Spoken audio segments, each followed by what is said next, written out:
Sir, Karachi circular railway city station से Orangi station तक आपने ट्रैक को तो क्लियर कर दिया है, अब डेट की कब आप अनाउंस कर रहे हैं? और दूसरा, बुलान एक्सप्रेस भी बंद पड़ी हुई है कोविड के बाद से। सर मुझे ज़रा जो जो जहाँ पे इस किस्म के ग्लिचेस हैं ना, जहाँ पे मुश्किलात हैं, उसको मुझे ज़रा थोड़ा समझने दें।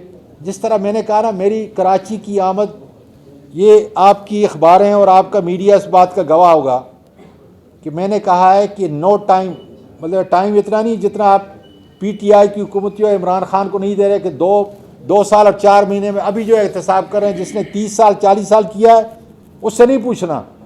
इसलिए मुझे ज़रा थोड़ा टाइम देंगे।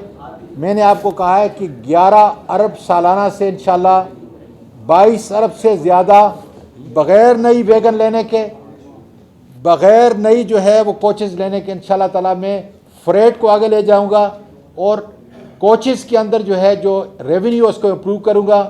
आपकी जो चोरी, थेफ्ट, इंक्रोचमेंट हो रही है, खुदा के फजल से ख़त्म नहीं कर सकता, लेकिन इसको बहुत कम इंशाल्लाह ताला करूँगा। अस्सलाम वालेकुम, चलते फिरते मैं आपको खुशामदीद कहता हूँ। और आज कराची में जो है वफाकी वज़ीर रेलवे आज़म खान स्वाति साहब ने एक प्रेस कॉन्फ्रेंस की और उसमें बहुत सारे जो है मामलात पर गुफ्तगू की है। और इस पूरे मामलात में हम आज बात करेंगे हम न्यूज़ के सीनियर रेलवे के बीट रिपोर्टर, उनसे हम जानेंगे कि आखिर गयास भाई ये बताइएगा कि आज वफाकी वज़ीर रेलवे ने एक मीडिया ब्रीफिंग दी है और ये इनका दूसरा कराची का दौरा था। इससे पहले उन्होंने मीडिया ब्रीफिंग नहीं दी थी, लेकिन अब इन्होंने मीडिया ब्रीफिंग दी है। बहुत सारे मामलात के ऊपर जो है उन्होंने बड़ा गुफ्तगू की है। आप समझते हैं कि पहले तो हम कराची सर्कुलर रेलवे के मुतालिक बात करेंगे, क्योंकि कराची वाले बड़ा फोकस रखे हुए कराची सर्कुलर रेलवे पे। तो सिटी स्टेशन से औरंगी स्टेशन तक भी सवालात किए गए, उन पर भी उन्होंने कहा कि सब्र रखें, काम होगा। तो उस पर क्या कहेंगे आप?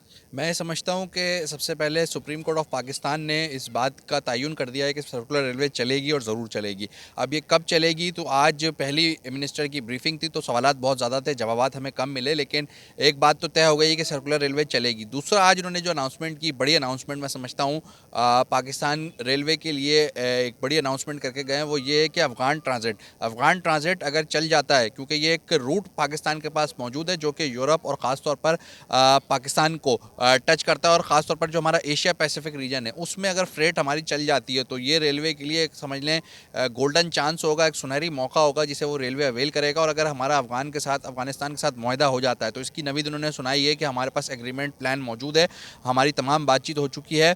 हफ्ते या 1.5 हफ्ते बाद इसके हवाले से कोई अच्छी खबर आने वाली है कि हमारा फ्रीट का मामला तय हो जाएगा।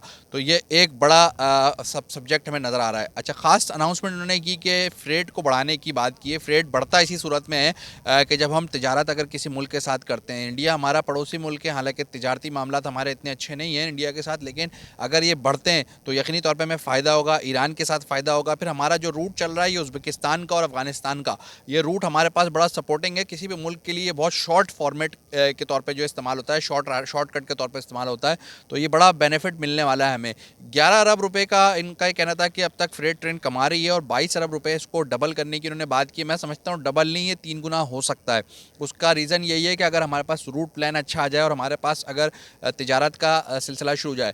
बेसिक चीज़ जो हमें समझने की है वो ये है कि जो हमारे पास जो रेलवे के इंजन परचेज़ किए गए थे नवाज शरीफ हुकूमत में, ख्वाजा साद रफ़ीक साहब उस वक्त वज़ीर थे रेलवे के, जो इंजन ख़रीदे गए हैं वो हैं बेसिकली हैवी इंजन, बड़े इंजन हैं और उससे हम मुसाफिर गाड़ियाँ चला रहे हैं। बेसिकली वो इंजन फ्रेट ट्रेन के लिए बनाए गए थे और उन्हीं इंजन को इस्तेमाल करते हुए हम अपनी गाड़ियों का पैसा भी बचा सकते हैं और अपनी गाड़ियों की मेंटेनेंस भी कर सकते हैं और साथ साथ मुल्क के लिए रेवेन्यू भी कमा सकते हैं। तो अब बाकायदा तौर पे अगर फ्रेट का आगाज़ हो जाता है तो सर्कुलर रेलवे क्या पाकिस्तान की हर इकोनॉमी में एक बड़ा बूस्ट आने वाला है। और उसके साथ साथ यकीनी तौर पे सर्कुलर रेलवे के साथ साथ जो हमारा पोर्ट जो है वो खासा बिजी जो नज़र आता है, वो उस पर भी कंजेक्शन हमें कम हो जाएगा और सड़क पर जो ट्रैफिक का मसला है वो भी कम हो जाएगा। क्योंकि अगर बड़ी बेसिक सी मिसाल है, एक ट्रॉलर एक कंटेनर लेके जाता है, रेलवे का पास जो निज़ाम मौजूद है, पूरा सिस्टम मौजूद है, उसमें तकरीबन 100 कंटेनर एक वक्त में एक जगह से मूव किए जा सकते हैं और रेलवे के पास पूरा सेटअप मौजूद है, पोर्ट के अंदर भी, साइट के एरिया के अंदर भी, इंडस्ट्रियल सेक्टर के अंदर भी और पूरे मुल्क के अंदर, मुल्क से बाहर भी। तो बड़ा अच्छा फ़ैसला होगा अगर ये हो जाता है तो पाकिस्तान की रेलवे की तारीख़ में बड़ा बेहतरीन फ़ैसला होगा। और चूँकि वफाकी वज़ीर रेलवे का प्राइवेट बिज़नेस अगर देखें तो वो तेल का बिज़नेस है, तो बिज़नेस के हवाले से पॉइंट ऑफ व्यू से भी यकीनी तौर पे वो एक सपोर्टिंग एंड नज़र आएगा हमें कि रेलवे का जो इजाफी तेल ज़ाया हो रहा है उसकी बचत हमें नज़र आ सकती है और बाहर से जो पैसा डायरेक्ट इन्वेस्टमेंट की सूरत में आता है वो इन्वेस्टमेंट भी आने का चांस है। ज़बरदस्त, बड़ी अच्छी-अच्छी बातें हम लोगों को आज सुनने को मिली है और साथ ये भी बताइएगा कि वफाकी वज़ीर रेलवे 4 मतलब कराची में आए हैं और 4 दिनों से लगे हुए हैं, दौरे कर रहे हैं, Karachi circular railway, main line और पता नहीं क्या-क्या उन्होंने दौरे किए हैं। क्या-क्या मसरूफियात उनकी रही है? देखिए, ख़ास तौर पर इन्होंने जो दौरे किए हैं उनका मकसद यही था विज़िट्स का कि वो तमाम पॉइंट्स पिंग पॉइंट्स को चेक किया जाए जहां पर रेलवे की ज़मीनों पर कब्ज़ा है, जहां रेलवे की अमलाक को नुकसान पहुंचाया जा रहा है और जहां जहां रेलवे नुकसान और ख़सारे का सामना कर रहा है उसको चेक करना था। रेलवे मुलाजमीन और ख़ास तौर पर रेलवे पुलिस से उन्होंने रिक्वेस्ट की है, उनकी तारीफ़ भी की है कि वो खासे सपोर्टिंग एंड पर नज़र आते हैं हमें, कि वो जहाँ जहाँ रेलवे को ज़रूरत नज़र आ रही है उस ज़रूरत में, हालांकि मुलाजमीन की तादाद बहुत कम है, स्टाफ की तादाद बहुत कम है, उसके बावजूद वो वहाँ पर जाकर कब्ज़ा छुड़ाने की कोशिश कर रहे हैं। और रेलवे की बड़ी बड़ी ज़मीनें हमने देखा कि जुमा गोड पे एक प्राइवेट कंपनी ने 25 सालों से कब्ज़ा किया हुआ था, अब रेलवे ने वो ज़मीन खाली कराई है। इसके अलावा गुलशन के गिलानी स्टेशन के पास ज़मीन खाली कराई गई थी, उसकी भी मालियत तकरीबन 4 अरब रुपये थी।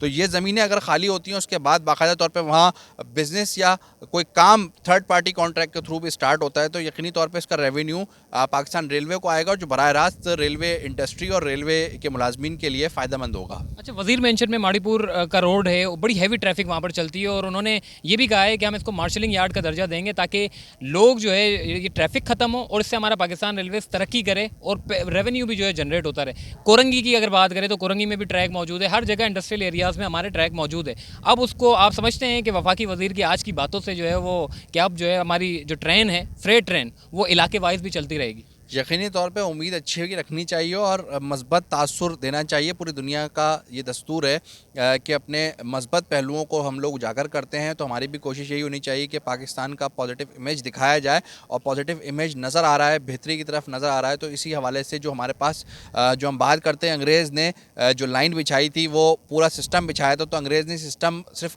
जो है हमारे फ़ायदे के लिए नहीं बिछाया था, अंग्रेज़ ने ये सिस्टम अपने मुस्तकबिल के लिए बिछाया था। अगर उन्हें आगे किसी ज़रूरत पे ये रूट इस्तेमाल करना हो तो ये बड़ा सस्ता रूट है और बहुत शॉर्टकट है हमारे पास। तो ये सिस्टम हमारे पास जनरेट है, सिस्टम का निज़ाम हमारे पास मौजूद है, लोग हमारे पास मौजूद हैं, हमारे पास बेहतरीन वर्कर्स मौजूद हैं रेलवे के, वो तमाम जो है रेलवे के इंजीनियर्स मौजूद हैं, रेलवे के मेंटेनर्स मौजूद हैं, मशीन ऑपरेटर्स मौजूद हैं। यहाँ पर हमने सर्कुलर रेलवे जो मेरे अक़ब में आपको खड़ी भी नज़र आ रही है, इसके बॉक्सेस हमने यहीं इस्लामाबाद में तैयार किए हैं। ये पाकिस्तान के रेलवे का अपना प्रोडक्ट है। तो तमाम चीज़ें हमारे पास मौजूद हैं, हमारे वर्कर्स मौजूद हैं, लोग मौजूद हैं जो इस सपोर्टिंग एंड पे रेलवे की मदद कर सकते हैं। और कोशिश अब यही करनी चाहिए कि हम नेगेटिव पॉइंट ऑफ व्यू को कम दिखाएं, पॉजिटिव पॉइंट ऑफ व्यू को दिखाएं, ताकि जो फॉरेन डायरेक्ट इन्वेस्टमेंट है वो पाकिस्तान में आ सके। अच्छा, अफगानिस्तान के साथ साथ जो हमारा ट्रैक मौजूद है, अफगानिस्तान का एक बड़ा अच्छा रोड है। अच्छा, एक और ट्रैक का मैंने सुना था कि वो तुर्की की तरफ जो है वो जा रहा है, इस्तांबुल उसका लास्ट स्टॉप होगा।